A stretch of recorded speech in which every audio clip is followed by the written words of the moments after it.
کہ ایک گاؤں میں کسان اور اس کے دو بیٹے رہتے تھے۔ بڑے بیٹے کا نام رامو تھا۔ رامو سارا دن گھر ہی پڑا رہتا تھا، گھر کا کوئی بھی کام کاج نہیں کرتا تھا۔ رامو بہت ہی کاہل اور سست انسان تھا۔ کسان کے چھوٹے بیٹے کا نام راجو تھا۔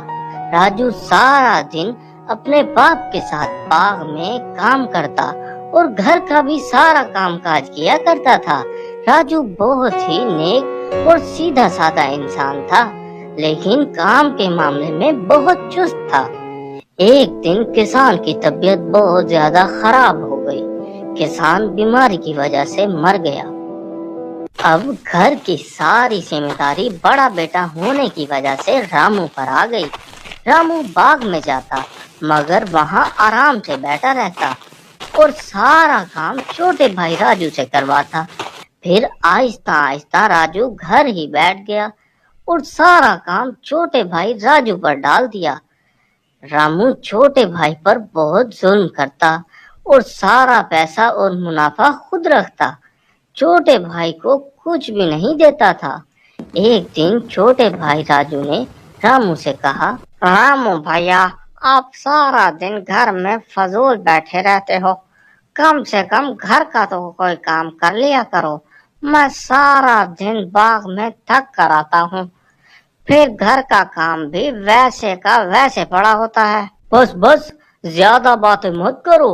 اگر تمہیں لگتا ہے میں فضول بیٹھا رہتا ہوں اور کوئی کام کاج بھی نہیں کرتا تو تم الگ ہو جاؤ، اپنا حصہ لے لو، دیکھ لینا میں تمہارے بغیر بھی زندہ رہ جاؤں گا۔ ارے نہیں راجو بھیا، میرا مقصد یہ نہیں تھا۔ بس ہمارے ابا جان صرف 3 چیزیں چھوڑ کر گئے ہیں، ایک باغ، دوسری گائے اور تیسرا کمبل۔ سنو، آج سے باغ کے سارے درخت نیچے سے تمہارے اور اوپر سے میرے، کمبل دن میں تمہارا اور رات میں میرا، اور رہی بات گائے کی، آگے سے گائے تمہاری اور پیچھے سے میری۔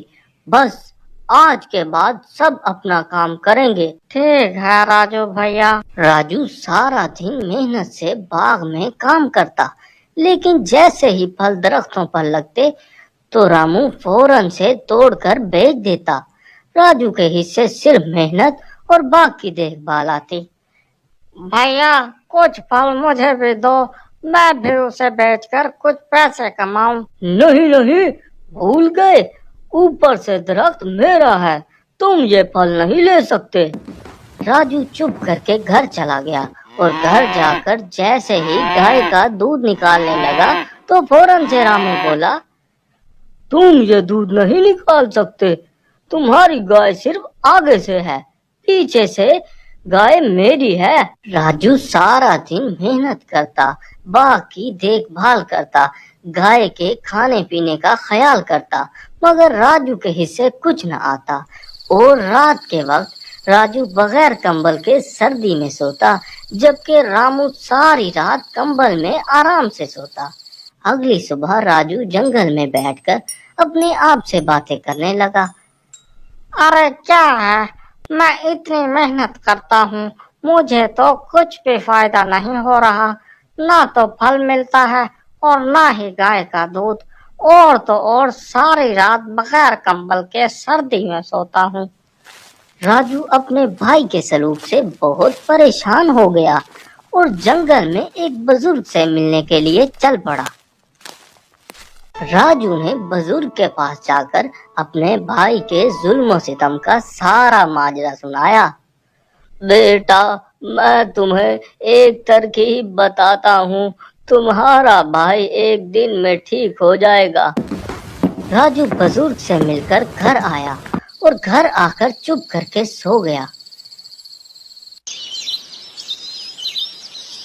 اگلی صبح راجو گائے کے پاس جا کر اس کا گلا کاٹنے لگا تو رامو کہنے لگا، ارے یہ کیا کر رہے ہو، پاگل ہو گئے ہو کیا؟ بھیا، گائے آگے سے میری ہے، میں جو کچھ مرضی کروں، یہ ویسے بھی دودھ تو مجھے دیتی نہیں ہے، میں فضول میں اس کی دن رات خدمت کرتا ہوں، آج اسے کاٹ کر خود بھی گوشت کھاؤں گا اور گاؤں والوں کو بھی گوشت کھلاؤں گا،